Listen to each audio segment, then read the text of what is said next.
tena viditao le asa koa zany efarotra mihitsy zany tena tsy minisaka be dia eo nefa tonga daholo le zavatra tena ilana an'le volo farany volana olanofatrano jiro tonga koa le fianakaviana nisaka raha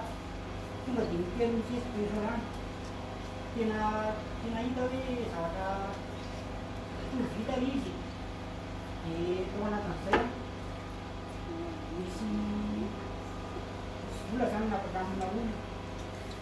da mba hoe aritenaina mba hiavotana amin'ny zavatra foana tarasy dia tsy hita le olona tonga amin'ny telefôna tsy lazay fa mbola any ambanivohitra izy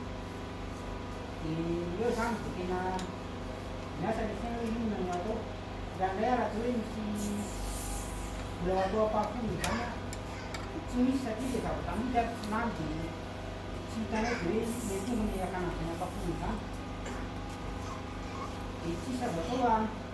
tena mahatsiaro fotsiny hoe miaraka amin'Andriamanitra zany hoe zanak'Andriamanitra tsy avelan'ny tsy avelan'ny very zany tena mahatsiaro amin'ny tenina fitoro koa hoe mapeza manodidina fa tsy tena very eo tazako manisy folo dia mitolona ampavako manakariva hoe Jesosy any ianao tokony hiampitso dia tsy manano hiampitso zahay fa ianao manano hiampitsonay Jesosy ianao efa nanome toko fa tsy ampiarany amin'ny zao fa hiarany amin'ny ratsy dia isaon'Andriamanitra fa tamin'izao tena izy mihitsy tena hita hoe mandamina ny tenany fa mbola tsy misy zavatra tsy nandeha aloha tamin'izao fa vita tsara daholo tanteraka fitanitao le zavatra nampasaina dia voninahitra n'Andriamanitra zay ihany. Alleluia.